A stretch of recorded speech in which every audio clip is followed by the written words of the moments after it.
ప్రభువునందు ప్రియమైన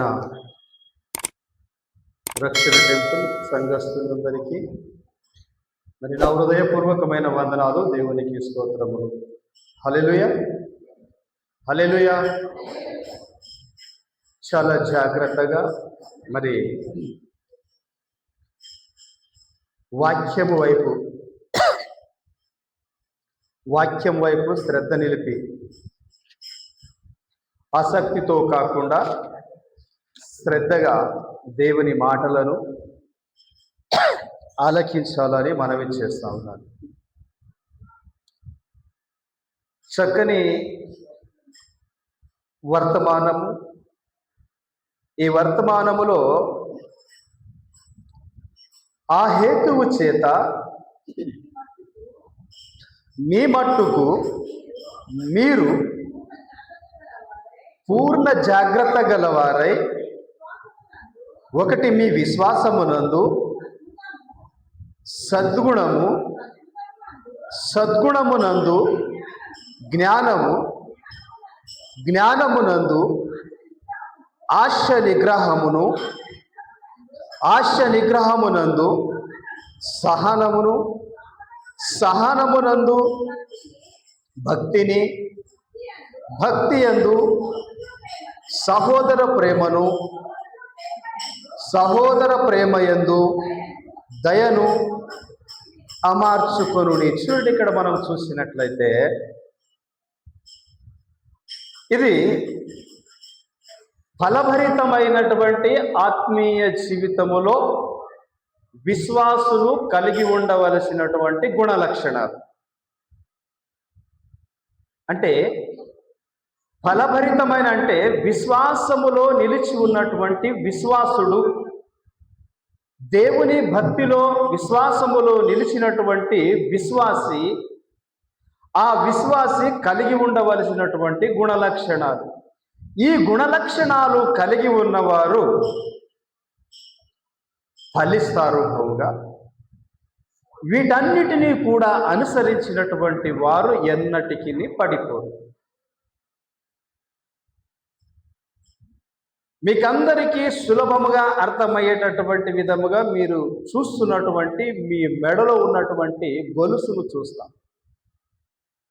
ఆ గొలుసులో ఒకటి చిన్న రింగులుగా చేసి ఆ రింగు ఇంకొక దానికి తొడిగిస్తాడు. ఇంకొక దానికి తొడిగిస్తున్నప్పుడు అది లాంగ్గా అయి ఒక గొలుసుగా మారుతుంది. ఒకవేళ అది లింకు అనేది విడిపోయినప్పుడు ఏమవుతుందంటే పడిపోతుంది. ఒకవేళ ఆ లింక్ అనేది దానితో కలిసి ఉన్నప్పుడు ఎంత మాత్రమును పడిపోవడానికి ఆస్కారము లేదు. అలాగే ఆత్మీయ జీవితములో మీరు కలిగి ఉన్నటువంటి విశ్వాసము, ఆ విశ్వాసమునందు మీరు సద్గుణము. విశ్వాసము ఉంటే సరిపోదు, మంచి గుణ లక్షణాలు ఉండాలి. గుణం ఉండాలి. విశ్వాసం ఉంది, నేను దేవుని ప్రేమిస్తున్నాను, దేవుని ప్రార్థిస్తున్నాను, ఆరాధిస్తున్నాను అని చెప్పుకుంటూ పిచ్చి ప్రవర్తనాలు పిచ్చిగా నడుచుకుంటే ఆ విశ్వాసానికి విలువ ఉండదు. అందుకే ఇక్కడ ఏమంటున్నట్టే మీ విశ్వాసములో సద్గుణము ఉండాలి, మంచి గుణము ఉండాలి. ఆ సద్గుణమునందు జ్ఞానం ఉండాలి. ఇవన్నీ కూడా జ్ఞానం ఉండాలి. జ్ఞానమునందు ఏముండాలి? ఆశ నిగ్రహం ఉండాలి. ఆశ నిగ్రహమందు సహనం ఉండాలి. సహనము లేకపోతే, ఓపిక లేకపోతే నడవదు. కనుక సహనమునందు భక్తి ఉండాలి. భక్తి యందు సహోదర ప్రేమలో దయ ఉండాలి. అతడు నా తమ్ముడు, ఆమె నా అక్క, నా చెల్లి అని చెప్పుకోవడానికి అలాగే ఉంటే కాదు, దాంట్లో దయ ఉండాలి. ఒకరి సహాయము చేసుకోవాలి. దయాగుణం కలిగి ఉండాలని పరిశుద్ధ లేఖనాల ద్వారా ప్రభు తెలియపరుస్తున్నటువంటి మాట ఏమిటంటే, ఇవన్నీ కూడా మీరు కలిగి ఉంటే మీరు ఎప్పుడు కూడా పడిపోరు, ఎప్పుడు కూడా మీరు ఫలిస్తూ ఉంటారు. ఇవన్నీ కూడా మీలో కలిగి ఉండాలి అంటే మీరు ఎక్కడ ఉండాలా? ఆ? దేవుని యందు ఉండాలి కదా. ఆ వాక్యం చదువుదాం. ఎక్కడుంది చెప్పండి చూద్దాం. ఎక్కడుంది ఆ వాక్యం? మనము దేవుని యందు ఉండాలి. ఎక్కడుంది వాక్యం అది?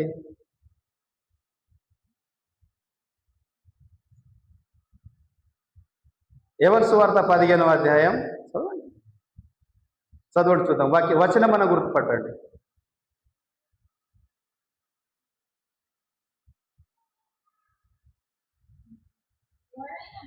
ఎవడైనను వచనం చెప్పమ్మా. 5 నుంచి చదువు. 5 నుంచి చదువు. ద్రాక్షవల్లిని నేను, తీగలు మీరు. ఎవడు నాయందు నిలిచి ఉండునో నేను వానియందు నిలిచి ఉందును, వాడు బహుగా ఫలించును. నాకు వేరుగా ఉండి మీరేమీ చేయలేరు. ఎవడైనను నాయందు నిలిచి ఉండని ఎడల వాడు తీగ వలె బయట పారవేయబడి ఎండిపోవును. మనుషులు అట్టి వాటిని పోగు చేసి అగ్నిలో పారవేతురు, అవి కాలిపోవును. ఇక్కడ అనే మాట ఏమిటంటే, మీరు నా యందు నిలిచి ఉండాలి. తీగ ద్రాక్షవల్లి మీద ఆధారపడవలసినదే.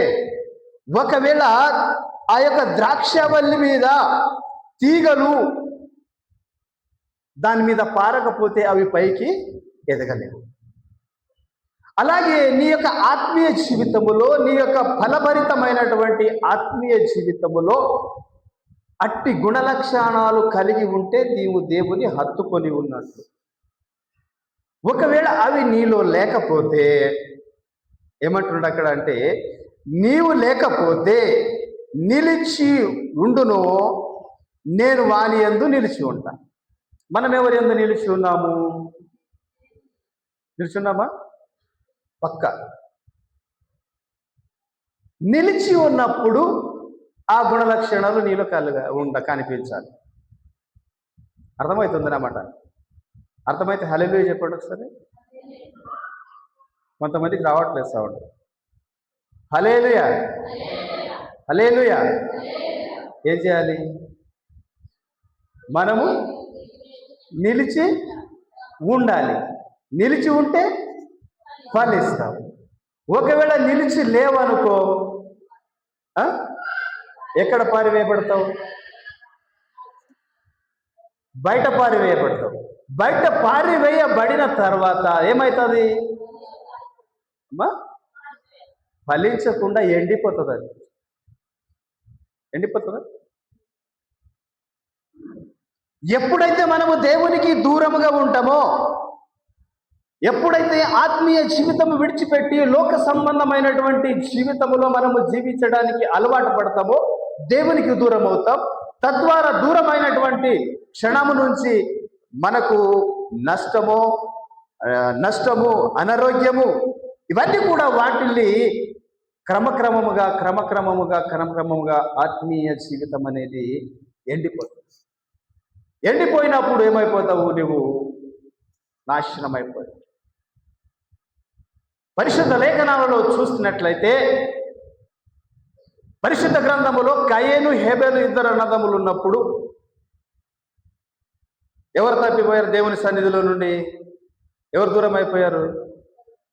ఏమైపోయాడు? మరి ఉన్నదా ఆయన సంతతి? ఉన్నదా భూమి మీద? ఎంతవరకు ఉన్నది ఆయన సంతతి? నోవహు కాలము వరకు ఆకాశ తూములు విప్పబడి 40 రోజులు ప్రచండ వర్షము కుమ్మరించబడినప్పుడు ఆ యొక్క నీళ్లలో సమాధి అయిపోయింది. ఆ తర్వాత హేబేలు సంతతి అయినటువంటి నోహా నుంచే మళ్ళీ తిరిగి దేవుని సన్నిధిలో నుండి, దేవుని యొక్క సన్నిధిలో నుండి పారిపోయినటువంటి కయను ఏమైపోయాడంటే దేశ దిమ్మరిగా. ఈరోజు మనం ఎక్కడ నిలుచున్నాము, ఎవరిలో నిలుచున్నాము, ఎక్కడ కూర్చుంటున్నాము, కదా. మనం ఎక్కడ నిలిచి ఉన్నాము, ఎక్కడ కూర్చుంటున్నాము, ఎవరితో సావాసము చేస్తున్నాము, ఎట్టి గుణలక్షణాలు కలిగి ఉన్నాము. నా ప్రియమైన సహోదరులారా, ఇంకొక మాట, ఇప్పుడు మనం అందరం ఏమనుకుంటున్నామంటే, నేను ఆదివారం మందిరానికి వెళుతున్నా, క్రమము తప్పకుండా ప్రభు బలలో పాలు పంచుకుంటున్నా, క్రమము తప్పకుండా పాటలు పాడుతున్నా, క్రమము తప్పకుండా వాక్యం బోధిస్తున్నా, క్రమము తప్పకుండా సహోదర ప్రేమలో ఉన్నాను, నాలో మంచి గుణలక్షణాలు ఉన్నాయి అని అనుకుంటూ అవన్నీ కూడా పాటించకుండా ఉంటే ఏమంటాడంటే, ఇవన్నీ కూడా కలిగి ఉంటేనేమో ఫలిస్తావు, అవన్నీ కూడా ఫలించలేకుండా నేను క్రైస్తవుడను, నేను దేవుని యందు భక్తి కలిగి ఉన్నాను అనుకుంటే అది నీ ఆత్మీయ గృహితనములో జీవిస్తున్నావు. ఈ లక్షణాలు లేకపోతే నువ్వు మందిరానికి వచ్చినా నువ్వు గుడ్డోడివే, నువ్వు మందిరానికి వచ్చినా నువ్వు జ్ఞానం లేనివాడివే, నువ్వు మందిరానికి వచ్చినా నీవు విశ్వాసము లేనివాడవే. పరిశుద్ధ లేఖనాలు తెలియపరుస్తుంది. చూడండి అక్కడనే 2 పేతురు 1:9 వచనం. ఇవి ఎవనికి లేకపోవును. ఏమమ్మా? తన పూర్వ శుద్ధి మర్చిపోయి గ్రుడ్డివాడును, దురదృష్టము లేనివాడును,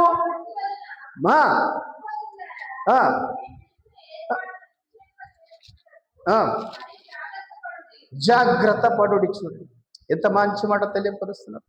ఇవి ఎవరికి లేకపోవునో వాడు తన పూర్వ పాపములకు శుద్ధి కలిగిన సంగతి మర్చిపోయాడు. ఇవి లేవు. విశ్వాసము లేదు, సహోదర ప్రేమ లేదు, మంచి గుణము లేదు, జ్ఞానము లేదు, ఆశా నిగ్రహము లేదు, సహనము లేదు, భక్తి లేదు, సహోదర ప్రేమ లేదు, సహోదర ప్రేమలో దయలు కూడా లేవు. ఇవన్నీ ఎవరికి లేవో, ఎవరు కలిగి లేరో వారెవరంట?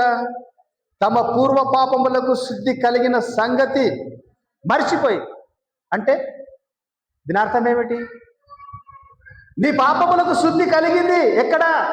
కల్వరి శిలువలో ప్రభు అయినటువంటి యేసుక్రీస్తు మరణించాడు నా పాపముల కొరకు అనే సంగతి మర్చిపోయి, నా పాపములకు క్రయధనముగా అమూల్యమైనటువంటి రక్తము చిందించబడినటువంటి సంగతి మర్చిపోయి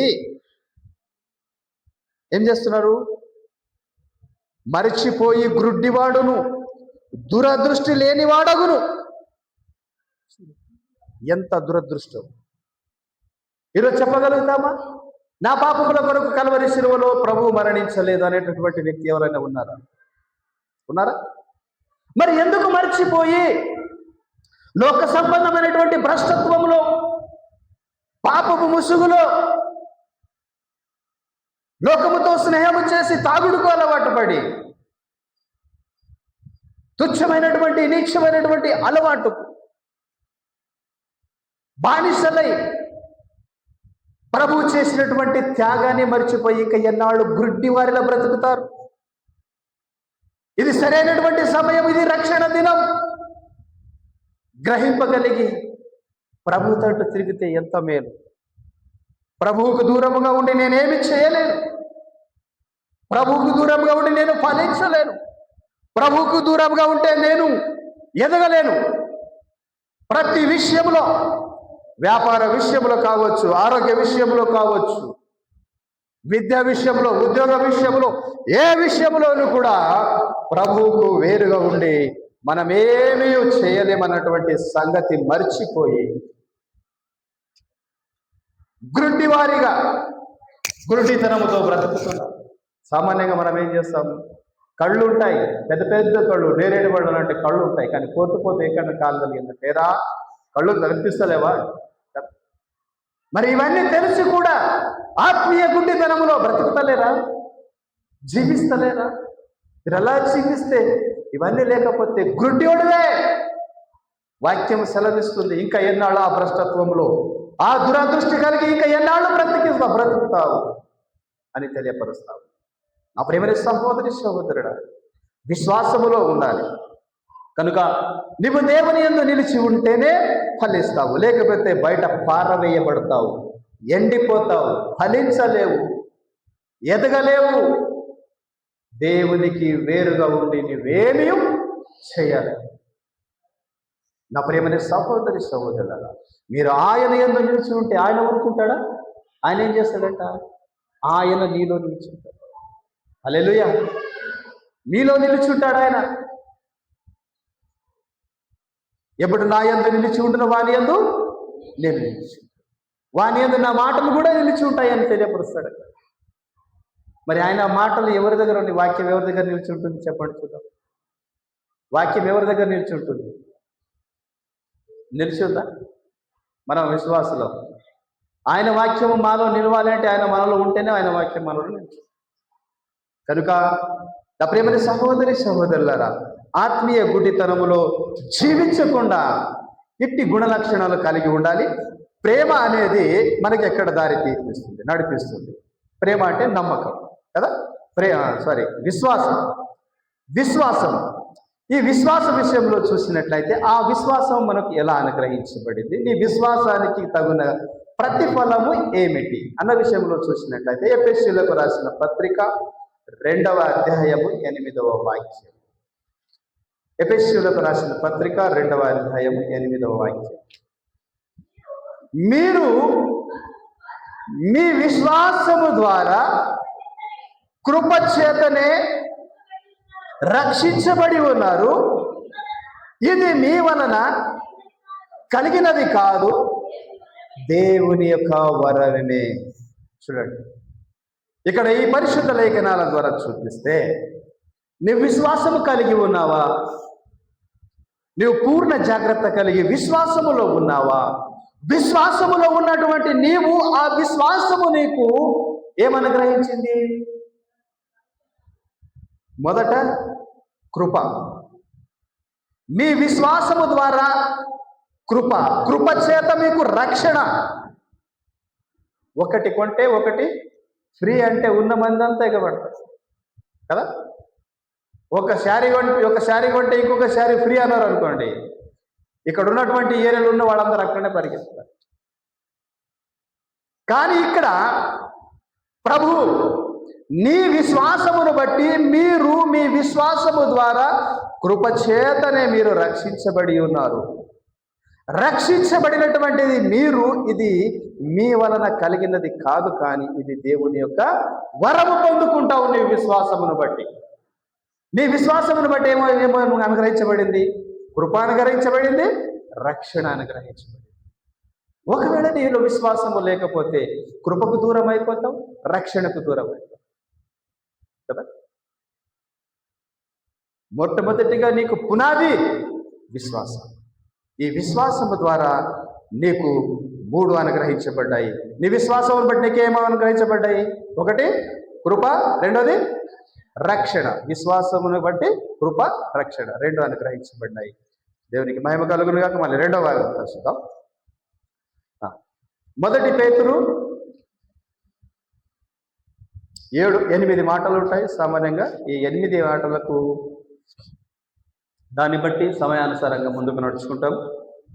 మరి మొదటి పేతురు 1వ అధ్యాయం 16వ వచనం.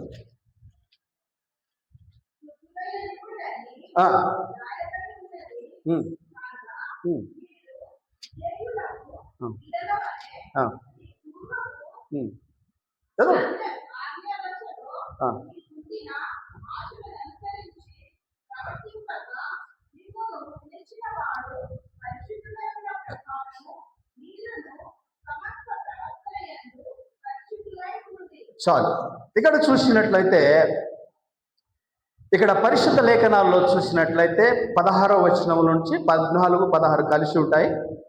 నేను పరిశుద్ధుడనై ఉన్నాను గనుక మీరు కూడా పరిశుద్ధులై ఉండుడని వ్రాయబడి ఉన్నది. కాగా మీరు విధేయులకు పిల్లలై మీ పూర్వపు ఆజ్ఞ దశలలో మీకుండిన ఆశలను అనుసరించి ప్రవర్తింపక మిమ్మును పిలిచిన వాడు పరిశుద్ధుడై ఉన్న ప్రకారము మీరును సమస్త ప్రవర్తన యందు పరిశుద్ధులై ఉండుడి. సద్గుణము, మంచి గుణం పరిశుద్ధ లేఖనాలలో రోమియోలకు రాసిన పత్రికలో ఉంటుంది. దుష్ట సాంగత్యము మంచి నడవడికను చెరిపివేస్తుంది. దుష్ట సాంగత్యము అంటే చెడ్డవాని స్నేహము చేస్తే, చెడ్డవారు ఎవరైనా ఉంటే వారితో మంచివాడు సాహసము చేస్తే, స్నేహము చేస్తే ఈ మంచివాడు కాస్త చెడిపోతాడు. కనుక మీరు పరిశుద్ధులైనటువంటి దేవుని యందు మీరు నిలిచి ఉన్నారు కనుక మీరు పరిశుద్ధులుగానే ఉండాలి. పరిశుద్ధులైనటువంటి మీరు అపవిత్రులు, అవిశ్వాసులతో సాంగత్యము చేయకూడదు. చీకటికి వెలుగుకు సంబంధము లేదు. చీకటి రాగానే వెలుగు రాగానే చీకటి ఏమైపోతుంది? పారిపోతుంది. విశ్వాసులకు అవిశ్వాసులతో పొత్తు ఎక్కడిది? ఉండదు. కనుక మీరు పరిశుద్ధులు కనుక మీరు పరిశుద్ధులై ఉండండి. దేవుడు పరిశుద్ధుడని తెలియపరిచి మళ్ళీ ఏమంటున్నాడంటే, కాగా మీరు విధేయులకు పిల్లల వలె, పిల్లలై మీరేమని ఉండాలా? విధేయత. విధేయత ఏం చేస్తుంది? లోబడుతుంది. విధేయత లోబడుతుంది. లోబడితే ఏమంటారు? ఎంత మంచి పిల్లవాడు, చెప్పిన మాట ప్రతీది వింటాడు, చాలా మంచోడు కదా, చాలా మంచోడు అని చెప్పేసి మనకి సర్టిఫికెట్ ఇస్తారు. అయితే దేవుని పిల్లలైతే, విధేయత కలిగిన వారైతే లోబడి జీవిస్తారు. దేవునికి విధేయత కలిగి జీవిస్తారు. విధేయత కలిగినటువంటి మీరు మీ పూర్వపు ఆజ్ఞ దశలో మీకుండినటువంటి ఆశలన్నిటిని ఏం చేయాలట? అనుసరించకూడదు. మనుషుని హృదయములో అనేకమైనటువంటి ఆలోచనలు కలుగుతాయి, కానీ చివరికి దేవుని యొక్క ఉద్దేశమే స్థిరముగా నిలుచుంటుంది. అర్థమవుతుంది అన్నమాట. నాకుంటాయి, చాలా ఆలోచనలు ఉంటాయి. నేను ఇంకా ఏవేవో చేయాలి, కార్లు కొనుక్కోవాలి, బిల్డింగులు కట్టాలి, నా పిల్లలకు పెద్ద పెద్ద కలెక్టర్లు చేయాలి, లేకపోతే ఎంతో ఆశ ఉంటుంది. ఏదేదో ఆలోచించుకున్నారా? ఆలోచించుకుంటాం. కానీ మీరు అలాంటి యొక్క మీ ఆశలు, మీ ఆ జ్ఞాన దశలోనే మీకుండినటువంటి ఆశలను అనుసరించకండి. మిమ్మును పిలిచిన వాడు పరిశుద్ధుడై ఉన్న ప్రకారము మీరు సమస్త ప్రవర్తన యందు పరిశుద్ధులై ఉండాలి. మీ ప్రవర్తన ఏమిటి? ఏమేమి ఆలోచిస్తున్నాం? మా ప్రవర్తన ఎలా ఉంది?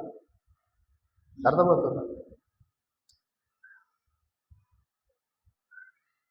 నీవు దేవుని మందిరానికి వెళ్ళినప్పుడు నీ ప్రవర్తన ఏం చేసుకోవాలి? సరి చేసుకోవాలి.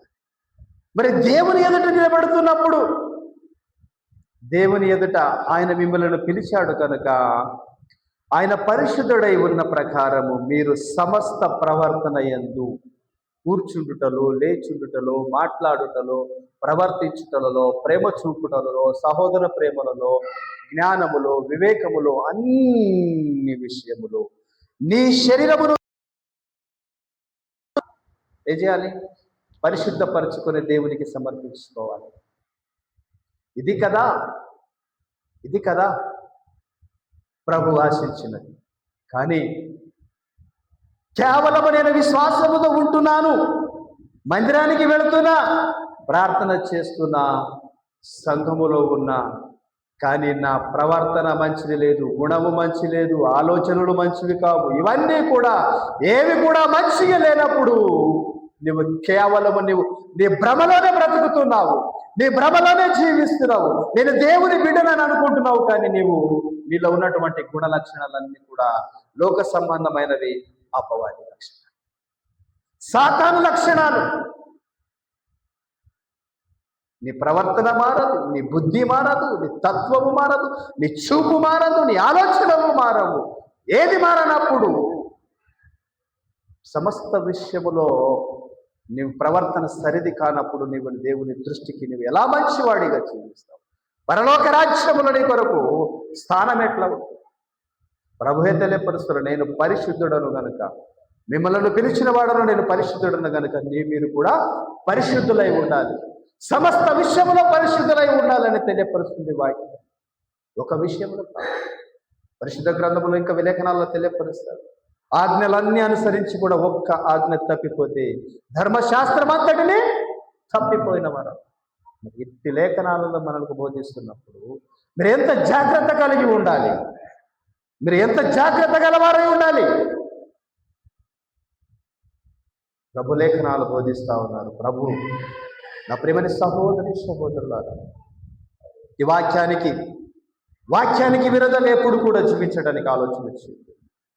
వాక్యానుసారంగా జీవించిన వాడు ఫలిస్తాడు, వారిలో దేవుడు నిలిచి ఉంటాడు. ఇంకొక వాక్యం చదువుదాం. యోహాను సువార్త 17వ అధ్యాయం 3వ వచనం. యోహాను సువార్త 17వ అధ్యాయం 3వ వచనం. అద్వితీయ సత్యదేవుడైన నిన్ను నీవు పంపిన యేసు క్రీస్తును ఎరుగుటయే నిత్య జీవము. చాలా ఇక్కడ చూసినట్లయితే జ్ఞానం ఉండాలి. ఈ జ్ఞానం ఏమిటంటే వాక్యానుసారముగా వాక్యాన్ని అనుసరిస్తున్నామా, వాక్యాన్ని అనుసరించడం లేదా, పరిశుద్ధత కలిగి ఉంటున్నామా? ఆ పరిశుద్ధతలో మనము చూసినటువంటి మాట ఏమిటంటే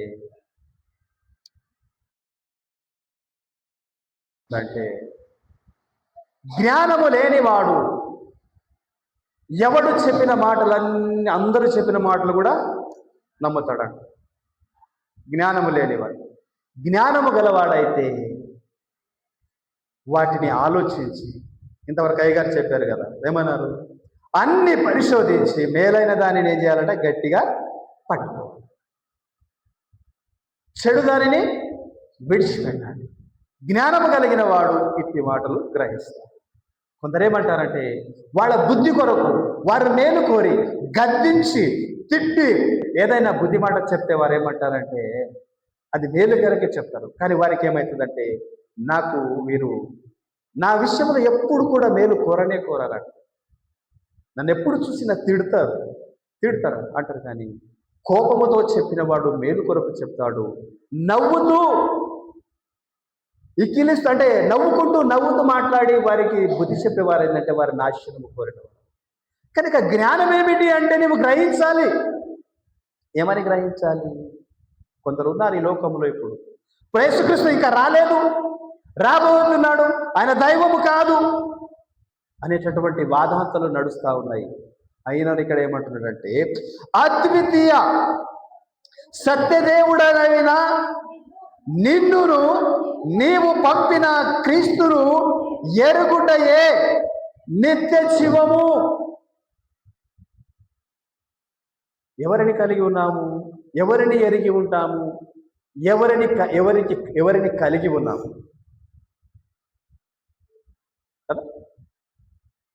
ఇది నీకున్నటువంటి జ్ఞానం.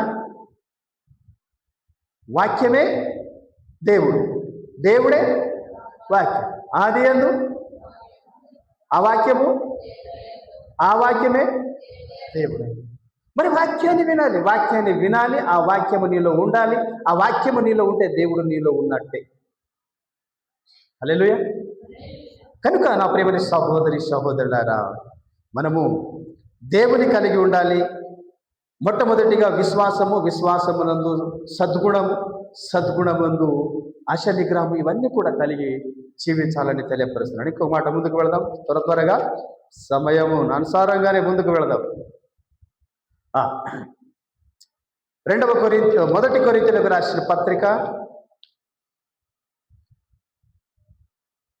కొరింథీయులకు రాసిన పత్రిక, ఒక్కొక్క మాటకు ఒక్కొక్క రెఫరెన్స్ మాత్రమే, 8 మాటలు 8 రెఫరెన్స్లతో ముందుకు వెళదాం. మొదటి కొరింథీయులకు రాసిన పత్రిక 9వ అధ్యాయం 25వ వచనం. మరియు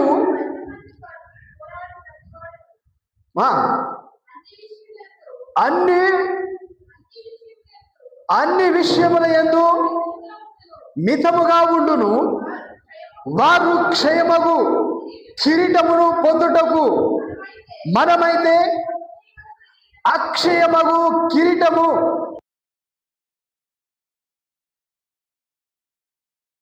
ఉన్నామా పక్కన? ఇది మితముగా అంటే ఖచ్చితంగా కదా. మితముగా అంటే విశ్వాసముతో భరోసాగా ఉన్నామని అర్థం. అంతేనా? ఏ విషయంలో? మరియు పందెమందు పోరాడు ప్రతివాడు అన్ని విషయములు మితముగా ఉండి పోరాడతాడు. ఎందుకు పోరాడతాడంటే బహుమానము పొందుటకు కదా. ముందు చూసుకుంటాడు, నేను పరిగెత్తగలనా. పరిగెత్తడానికంటే ముందు ఏం చేస్తాడు? ఎక్సర్సైజ్ చేస్తాడు. ఫిట్నెస్ కొరకు అనేకమైనటువంటి డ్రై ఫ్రూట్స్ అవి ఇవి తిని ఏం చేస్తాడంటే ఫిట్నెస్ సంపాదించుకొని పరుగు పందెములో నేను పోరాడితే బహుమానం పొందుకోవాలనేటటువంటి విశ్వాసముతో పక్కనున్న వాడు నన్ను ఓడగొడతాడు అనేటటువంటి విషయం మర్చిపోతాడు. వాడిని ఓడగొట్టాలంటే ఈయనను ఓడగట్టాలి. ఆయన అన్ని విషయంలో నేనే పరుగు పందెములో ఫస్ట్ వెళ్ళి నేను బహుమానం పొందాలనేటటువంటి విషయంలో పోరాడు. నేననే విషయం ఏమిటంటే, ఇక్కడ సంఘములో అనేకులుగా మనమందరము కూర్చున్నాం. మన మితమేమిటి? క్షయమైపోయేటటువంటి ఆ కిరీటము కొరకే వారు అంతగా ఆసక్తి కలిగి పోరాడుతున్నప్పుడు వాడబారనేది ఇంకా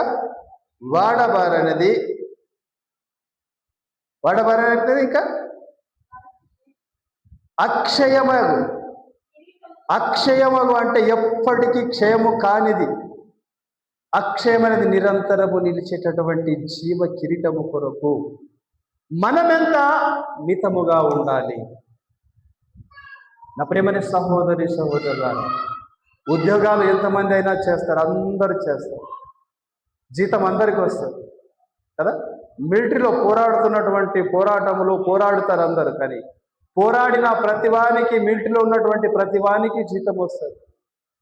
కానీ ఆ జీతము కొరకు కాదు పని చేయవలసినది కదా. జీతం కొరకు ఎవరైనా పని చేస్తారు. జీతం ఎవరికి ఇస్తారు? పోయి పడుకొని వచ్చిన వానికి కూడా జీతం ఇస్తుంది గవర్నమెంట్. ఇస్తుందా? ఇయ్యదు. మరి అలాగే మందిరానికి వచ్చి మనం కూడా మందిరానికి వెళ్ళామని చెప్పేసి వెనక కూర్చొని నిద్రపోయి ఇంటికి పోయిన వాళ్ళందరికీ కూడా ఉన్నారు. వారిని కూడా దేవుడు ఆశీర్వదిస్తా ఉన్నాడు. ఏమంటాడు? చెడ్డవాని మీదను మంచివాని మీదను దేవుడు వర్షం కుమ్మరిస్తున్నాడు, సూర్యుడిని ప్రకాశింపచేస్తున్నాడు. కానీ బహుమానము కొరకు ప్రయాసపడాలి, పొందుకోవాలి. కిరీటము పొందుకోవడం కోసము ప్రయాసపడాలి. ఆ ప్రయాసము పొందుకోవడానికి మనము నిత్యముగా ఉండాలి, జాగ్రత్తగా ఉండాలి. మిమ్మలను మీరు పూర్ణ జాగ్రత్తలై ఉండు అని తెలియపరుస్తూ ఉన్నాడు. మరి జాగ్రత్తగా ఉండాలా, అజాగ్రత్తగా ఉండాలా? అజాగ్రత్తగా ఉంటే ఏమవుతాము? పడిపోతారు, విశ్వాసంలో పడిపోతారు, దేవునికి దూరం అయిపోతారు, జీవితాలు ఎండిపోతాయి, ఆత్మీయత నశించిపోతుంది, ఆత్మీయ జీవితము కూడా కృషించిపోయి నశించిపోతారు. నా ప్రియమైన సహోదరి సహోదరులారా, అలాగన కాకుండా మీరందరూ కూడా దేవుని యందు నిలిచి బహుగా ఫలించాలన్నదే దేవుని యొక్క ఉద్దేశమై ఉన్నది. కనుక మీరందరూ కూడా మేలైనటువంటి జీవితంలో జీవించాలని ప్రభువు కోరుతా ఉన్నారు. మరి ఇంకొక మాట, సమయం అయితే అయిపోయింది. రైట్. లూక్స్ వార్త 21వ అధ్యాయము 19వ వచనం.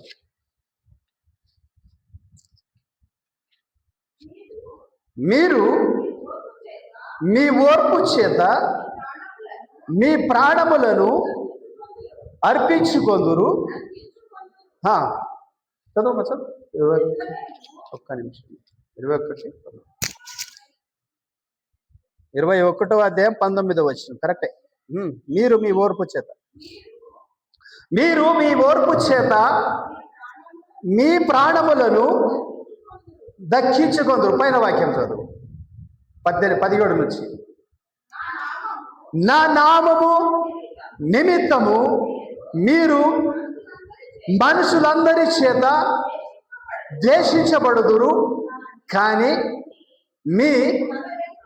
మీ తల వెంట్రుకలలో ఒకటైనను నశింపదు. మీరు మీ ఓర్పు చేత మీ ప్రాణములను దక్కించుకొందురు. ఇది దైవభక్తి. ఈ దైవభక్తి ఎక్కడి వరకు మీకు నడిపిస్తుంది అంటే, దేవుని విషయంలో ఈ రోజుటికి కూడా ప్రభుత్వ రంగాలలో కావచ్చు, ఉద్యోగములు చేసేటటువంటి ప్రతి స్థలములో కావచ్చు. మన మధ్యలో ఉన్నటువంటి సహోదరి లక్ష్మి గారు ఉన్నారు. వారి యొక్క భర్త భాస్కర్ గారికి కొన్ని సందర్భాలలో వారికి ఏమైందంటే, మీరు క్రిస్టియన్స్ అని చెప్పేసి ఏదో ఫ్రాడ్ చేశారని చెప్పేసి ఆయన మీద ఇంకా కేసు. ఎందుకంటే మీరు క్రిస్టియన్స్, ఎస్సీగా మీరు క్యాస్ట్ సర్టిఫికేట్ ఇచ్చేసి మీరు ఏం చేసుకున్నారంటే ఉద్యోగం సంపాదించామని చెప్పేసి ప్రమోషన్లు ఆపేశారు. కనుక మీరు మీ దైవభక్తిని విడవక దేవునిలో నిలిచి ఉంటే, నీవు దేవుని భక్తి చేస్తే, యేసుక్రీస్తుని నమ్ముకుంటే, మొన్నటికి మొన్న ఏ జీవో వచ్చింది? మొన్న ఒక జీవో వచ్చింది. ఆంధ్రప్రదేశ్లో మొత్తం సుప్రీంకోర్టు ఒక జీవో ఇచ్చింది. ఏమని ఇచ్చింది? మీరు క్రీస్తును అంగీకరిస్తే ఎస్సీ హోదాను మీ నుంచి కొట్టివేయబడుతుంది, రద్దు చేయబడుతుందని సుప్రీంకోర్టు ఆర్డర్ ఇచ్చేసి, నా నామము నిమిత్తము మనుషులు మిమ్మల్ని అందరినీ కూడా ద్వేషించబడుదురు. మనుషులందరి చేత మీరు ద్వేషించబడతారు, అయినను మీరు భయపడకండి. హల్లెలూయా. భయపడాలా? భయపడకూడదు. దేవుని యందు భక్తి కలిగి ఉండాలి, విశ్వాసములో నిలిచి ఉండండి, దేవుని యందు భయభక్తి కలిగి ఉండండి.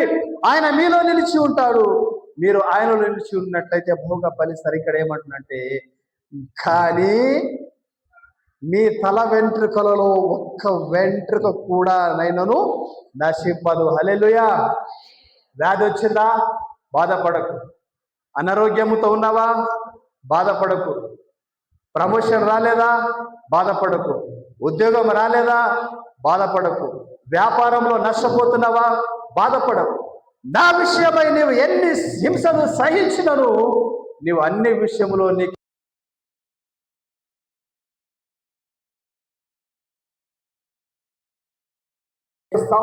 సహోదరుడా, నీకేం చేస్తాడంట? మీరు మీ ఓర్పు చేత మీ ప్రాణాలు మీరు దక్కించుకుంటారు, అన్ని విషయంలో మీరు దక్కించుకుంటారు, లాభం పొందుకుంటారు, ఆరోగ్యం పొందుకుంటారు, ప్రతి విషయంలో మీరు అన్ని విషయంలో మీరు ఘనత పొందుతారని ప్రభు వాక్యం మీద మీతో మాట్లాడతారు.